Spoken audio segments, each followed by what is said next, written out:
20 நிமிஷம் வந்து அதிகமான குறுக்கீடெலாம் பேசிட்டீங்க. இன்னும் என்ன எவ்வளோ நேரம் இருக்குதுன்னு ஆரம்பிச்சிருக்கீங்க. ஒரு உறுப்பினர் தான் பேசுகிறேன். நாங்கள் 2 உறுப்பினர் பதிலாக ஒரு உறுப்பினர் தான் நான் பேசுகிறேன். இல்லை இன்னும் எவ்வளோ நேரம்? ஒரு 10 நிமிஷம். இன்னும் 10 நிமிஷத்தில் எப்படி முடிக்க முடியும்? என்ன வேளாண் பட்ஜெட் இருக்குது. 4 பேர் தேர்வில் ஏசி பஸ் தேவையில்லை, சாதாரண பஸ் மாற்றி கொடுத்தாவே மக்கள் வந்து பாராட்டுவாங்க. ஆனால் நீங்கள் வெறும் 1000 பேரும் தான் முதல் வருஷம் சொல்லிக்கிறீங்க. இந்த ஆண்டு முடிஞ்சு போச்சு, இன்னும் 4 ஆண்டு தான் இருக்குது. 4 ஆண்டுகள் எத்தனை 1000 பேர் வாங்க போகிறீங்க? இது இயலாத காரியம். ஒவ்வொரு ஆண்டும் ஒரு குறிப்பிட்ட நிதி ஒதுக்கி ஒரு குறிப்பிட்ட அளவு ஏற்கனவே கண்டமான பஸ்கள் எல்லாம் எடுக்கப்பட்டு விட்டு புதிய பேருந்துகளை இயக்க வேண்டும் என்று தான் என்னுடைய கோரிக்கை. மாண்பு உறுப்பினர், 20 நிமிஷம் வந்து அதிகமான குறுக்கீடெலாம் பேசிட்டீங்க. இன்னும் என்ன எவ்வளோ நேரம் இருக்குதுங்க? நிறையா. இப்போ கொஞ்சம் தானே பேசியிருக்கிறோம். ஆரம்பிச்சிருக்கீங்க. ஒரு உறுப்பினர் தான் பேசுகிறேன். நாங்கள் 2 உறுப்பினர் பதிலாக ஒரு உறுப்பினர் தான் நான் பேசுகிறேன். இல்லை இன்னும் எவ்வளோ நேரம்? ஒரு 10 நிமிஷம். இன்னும் 10 நிமிஷத்தில் எப்படி முடிக்க முடியும்? என்ன வேளாண் பட்ஜெட் இருக்குது. ஏங்க ஒரு நாட்டுடைய பிரச்சனைங்க இன்னைக்கு, தமிழ்நாட்டுடைய பிரச்சனைய இன்னைக்கு அனைத்து இந்திய அண்ணா திராவிட முன்னேற்ற கழக சார்பாக நாங்கள் சொல்லித்தான் அவனை எதிர்க்கட்சி கேட்கின்ற கடமை கொடுப்பது உங்களுடைய கடமை. பேசுங்க. சீக்கிரம் முடிச்சிடறேன், வந்த அளவுக்கு முடிக்கணும், முடிச்சிடறேன். வேளாண்மை நிதி அறிக்கை. வேளாண்மை என்பது முதன்மை துறை. இதில் தான் 42% மக்கள் அவருடைய வேளாண்மையில் ஈடுபட்டிருக்கின்றார்கள். இதில் விவசாய தொழிலாளர்கள் அடங்குவார்கள்.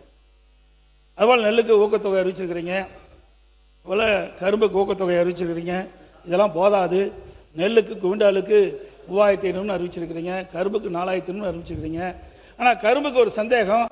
8.5% அந்த சக்கரை சத்துள்ள கரும்புக்கு 4000 ரூபா அடிப்படை கொடுக்குறீங்களா, அதுக்கு மேலே ஊக்கத்தொகை கொடுக்குறீங்களா, இல்லை மொத்தமாக 4000 ரூபா கொடுக்குறீங்களா என்று பதில் வரையில் சொன்னால் போதும். அதே போல் உங்கள் தேர்தலில் விவசாயிகளுக்கு ஆண்டுதோறும் 15000 ரூபாயும், குத்தகை விவசாயிகளுக்கு மற்றும் விவசாய கூலி தொழிலாளர்களுக்கு ஆண்டுக்கு 10000 ரூபாய் உதவித்தொகை நேரடியாக அவருடைய வங்கி கணக்கில் செலுத்தப்படும் என்று வாக்குறுதிகள். விவசாயிகள் ஆர்வத்தோடு இருக்கிறாங்க. நிதியமைச்சர் இப்பொழுது இந்த தொகையெல்லாம் அவருடைய வங்கி கணக்கிலே செலுத்துவார் என்பதை பதில் வரையில் தெரிவித்தால் போதும். அதே போல அனைத்து இந்திய அண்ணா திராவிட முன்னேற்ற கழக அரசு இருக்கின்ற பொழுது ஒரே 5 ஆண்டில் 2 முறை கடன் தள்ளுபடி செஞ்சோம். மாண்புமிகு அம்மாவர்கள் தமிழகத்துடைய முதலமைச்சராக பொறுப்பேற்கின்ற பொழுது 2016 தேர்தல் அறிக்கையில் குறிப்பிட்டவாறு சிறு குறு விவசாயிகளுக்கு சுமார் 12,02,000 விவசாயிகளுக்கு 5318.17 லட்சம் கோடி கடன் தள்ளுபடி செஞ்சாங்க. கொரோனா காலம் விவசாயிகள் கடுமையாக பாதிக்கப்பட்டாங்க. அவருடைய விளைபொருட்கள் முழுமையாக விற்க முடியாத ஒரு சூழ்நிலை. அந்த காலகட்டத்தில் விவசாய பெருடு மக்கள் கோரிக்கை வைத்தாங்க. அவருடைய கோரிக்கையை ஏற்று அம்மாவுடைய அரசு 2021ஆம் ஆண்டு 16,43,000 விவசாயிகளுக்கு 12,110 கோடி விவசாயியுடைய கடன் முழுவதும் தள்ளுபடி செய்யப்பட்டது.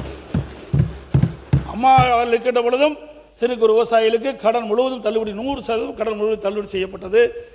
அதே போல அம்மாவுடைய அரசும் விவசாயிகளுக்கு கடன் 100% கடன் பயிர் கடன் தள்ளுபடி செய்யப்பட்டது.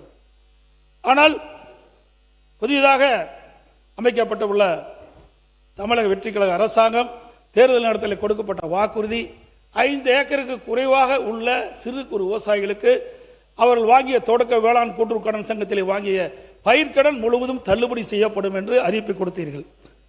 அதற்கு மேல் இருக்கின்ற விவசாயிகள் பெறப்பட்ட பயிர்க்கடன் பாதி அளவு தள்ளுபடி செய்யும் என்று குறிப்பிட்டீர்கள். ஆனால் இப்பொழுது அரசு அறிவிக்கப்பட்டு இருப்பது குறு சிறு விவசாயிகளுக்கு அவர்கள் வாங்கிய கடன் 75,000 வரை தள்ளுபடி. 75,001 ரூபாய் கூடுதலாக வாங்கியிருந்தால் அந்த சிறு குறு விவசாயிகளுக்கு வெறும் 35,000 தான் தள்ளுபடி. சிறு குறு விவசாயிகள் 5 ஏக்கருக்கு மேல் இருக்கின்ற விவசாயிகள் தொடக்க வேளாண் கூட்டுறவு கடன் சங்கத்திலே வாங்கிய பயிர்க்கடன் அனைவருக்கும் 75,000 ரூபாய்க்கு மேலனா 35,000 தான் தள்ளுபடி. இந்த அரசுடைய கவனத்துக்கு நான் கொண்டு வரேன்.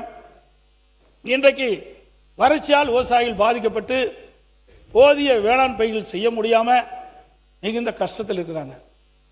அதில் விவசாய பணி மேற்கொள்ள முடியாது இருக்குது. இன்றைக்கு வேளாண் பணி இல்லாத காரணத்தினால விளைச்சல் பெற முடியல.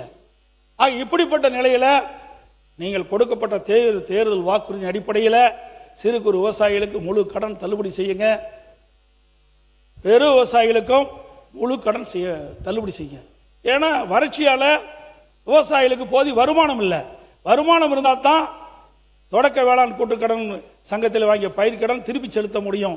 ஆகவே அவருடைய கஷ்டத்தை புரிந்து இந்த அரசு கடனை முழுவதும் தள்ளுபடி செய்யப்பட வேண்டும்.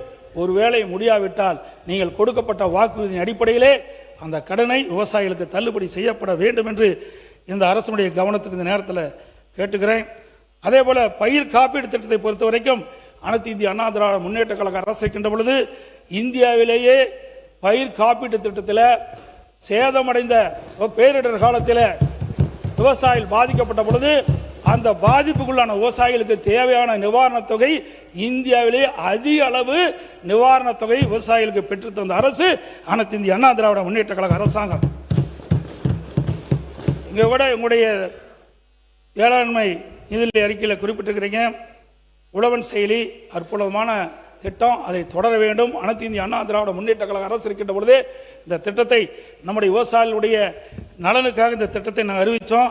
இந்த திட்டத்தின் வழியாக விவசாயிகள் உர இருப்பு, முக்கிய அணைகளின் நீர் இருப்பு, வானிலை அடிப்படையான வேளாண் அறிவுரைகள், வேளாண் இயந்திர வாடகை மையம் குறித்த தகவல்கள், பயிர்கள் சந்தை நிலவரம், வேளாண் அதிகாரிகள் வருகை தினமும் உள்ளிட்ட அனைத்து வேளாண் செயலும் இந்த உழவன் செயல் மூலம் தெரிந்து கொள்ளலாம். அந்த திட்டத்தை அதிமுக ஆட்சியிலே நாங்கள் தொடங்கப்பட்டோம். அந்த திட்டத்தை தொடர்ந்து செயல்படுவதற்கு நீங்கள் நிதி ஒதுக்கீடு செஞ்சிருக்கீர்கள். இந்த திட்டம் சிறப்பாக செயல்படுவதற்கு நீங்கள் உண்டான நடவடிக்கை மேற்கொள்ள வேண்டும் என்று இந்த நேரத்தில் கேட்டுக்கொள்கிறேன். அதே போல் இந்த செயலை உழவன் செயலை பாராட்டி மத்திய அரசின் தேசிய மின் ஆளுமை விருது 2 முறை தமிழகத்துக்கு கிடைக்கிறது என்பதையும் இந்த நேரத்தில் அவையினுடைய கவனத்துக்கு கொண்டு வரேன்.